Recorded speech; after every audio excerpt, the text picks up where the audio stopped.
Tam Lin. Nestled within the hills of the Scottish borders is a place called Carterhaugh. If you go there, you will see fields, woods, cottages, and a farmhouse. There is nothing to suggest that something extraordinary once happened there, but it did. In days gone by, the Lord of Carterhaugh lived in that farmhouse. He owned all the land that could be seen in every direction, and he had a daughter named Janet. One summer's day, when her father wasn't at home, Janet stood by her window gazing out over the lands. She was bored. Janet never had any chores to do, as servants did all the housework, and she had no friends living nearby for company. As she stood there, her thoughts circling like buzzards, the sun shone through the clouds and lit up a woodland at the far end of the glen. "I've lived here all my life," said Janet to herself, "yet for some reason I've never walked in those woods." She smiled. For once she had something to do. She would go and explore those woods. Downstairs she went. She rang for the maid and said she was going for a walk. The maid fetched her coat and asked Janet where she would go walking. "Oh, no," said the maid when she heard Janet's answer. "You mustn't go walking there, miss." "Why not?" asked Janet. The maid looked distinctly uncomfortable. "Well, miss, they say a fairy man lives in those woods. Tam Lin is his name, and they say whenever a maiden walks in those woods, he takes something from her. Gold or silver or her decency."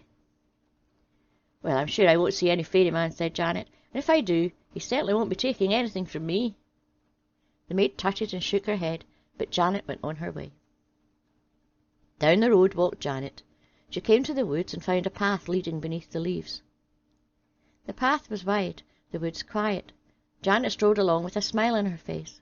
It felt good to be out of the house, good to be among the trees, and good to do something that was perhaps a little dangerous.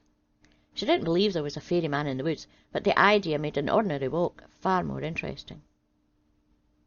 Janet walked beneath ash and hazel and oak trees, beside little winding streams and a spidery old yew, its branches planted in the soft, loamy earth. At length she came to a cross in the road with an ancient crumbling well beside it. Her maid had told her about this place. It was called Miles Cross.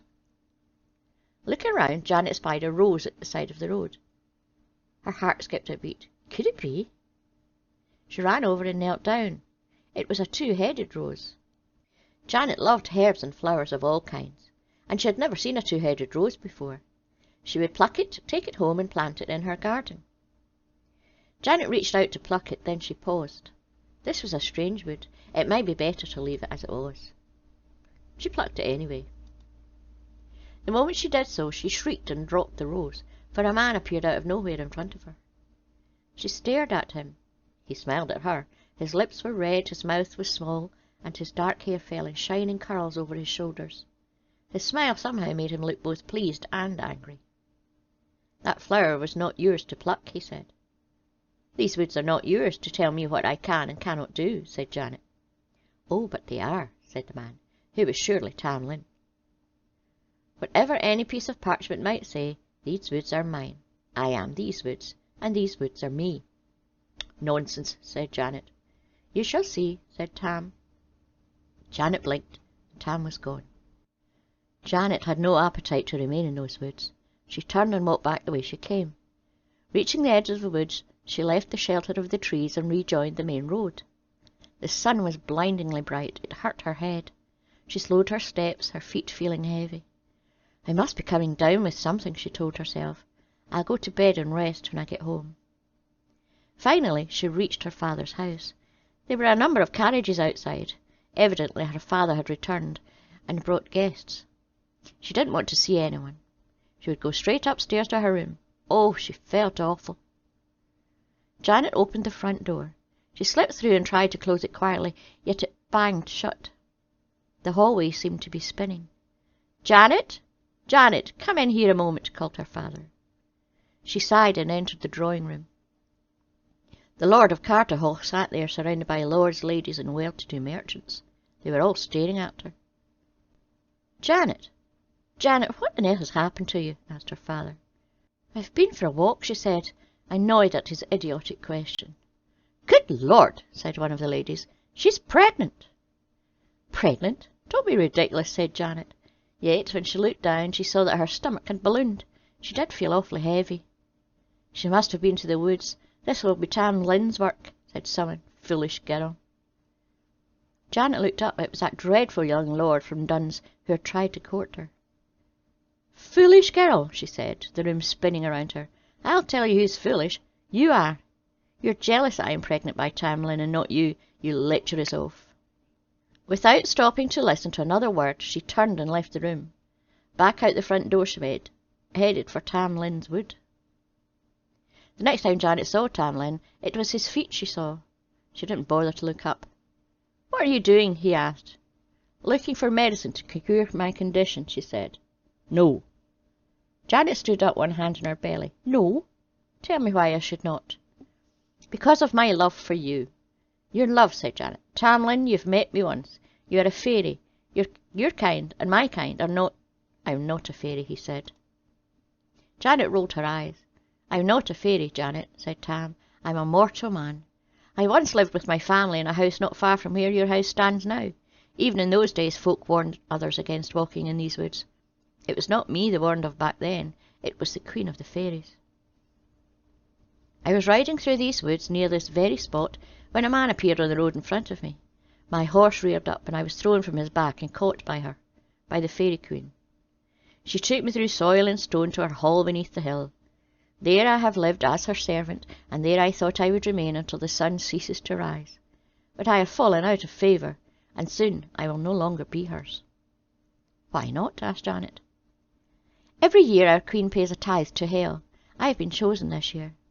Tonight she will ride out from her hall across the country to the gates of hell and hand me over. That is, unless you help me. If you save me, I will not belong to hell, nor to her. I will belong to myself and you." "If I were to help you," said Janet, "what would I have to do?" "Return here at midnight," said Tam. "Wait at the side of the road. You will hear the beating of hooves," he went on. "3 horses will gallop by. Ignore the first and the second. Look to the third, a white mare. I will be upon it. You must seize me and pull me down. When you pull me to the ground, my form will change. I will become a beast, and then a beast of another kind, and then another. Through all my changes you must hold me tightly. You won't be hurt. Don't let go until I become a burning coal. At that point, throw me into the well. I shall become a man once more, naked and unbound." "I'm not saying I love you," said Janet, "but I will not let you pass through the gates of hell. I will return tonight." As the stars shone down in Carterhaugh, Janet hid among the bushes by Miles Cross. But for the screeching of an owl, all was silent. Janet stroked her belly and tried to calm her fears. All she had to do was pull Tam Lin from the horse, hold him tightly, and throw him to the well. It should be simple enough. She was beginning to think that nothing would happen when she heard hoofbeats on the road. Janet got to her feet.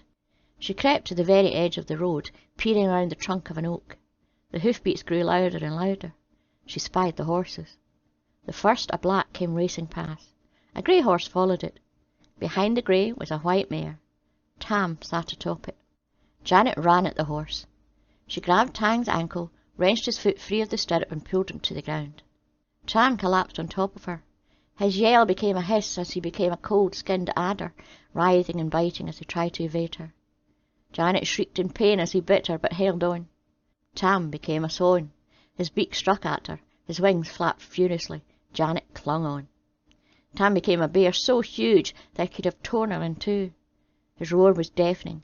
He grasped her so tightly that she thought her bones would be crushed. Despite her terror and pain, Janet clung on. Tam became a lion. She screamed into his mane as he sunk his teeth into her shoulder, clawing at her back. "He can't harm me," Janet told herself. "He won't harm me." Tam was no longer a lion. He became a red-hot coal and fell to the forest floor. With a roar of her own, Janet grabbed the coal and flung it into the well. The water of the well hissed, steamed, and bubbled over. Janet ran to its edge. Curled up within it, like a sleeping child, was Tam. She had done it. He was free. Janet hauled Tam up out of the well, took off her cloak, and wrapped it around him. "Are you hurt?" he asked. "I'm so sorry, Janet. Please tell me you're not hurt." He fussed over her, checking her for scratches and bites and burns, but no harm had come to her, just as he had said. "Janet, Before Tam could say any more, the Queen of the Fairies rode into view. Janet could only stare. The Fairy Queen wore silver, gold, and polished bone. She shone like the moon. You have done well, Janet, said the Queen. You have earned your prize. Had I known there was such strength in you, I would have plucked out Tam's eyes so he never saw you. But no matter. I shall give another to Hell in his place. Think on that, Janet, when you nurse your babe in the quiet of the night. Think on that. The Queen and her retinue rode away. Janet took Tam's hand and led him home to Carterhaugh, his child within her. Many have wondered what became of them afterwards, but none are left who know. The end. Don't forget to like and subscribe and press the wee bell notification. And a huge big thank you to all my subscribers and patrons. See you next week. Bye bye.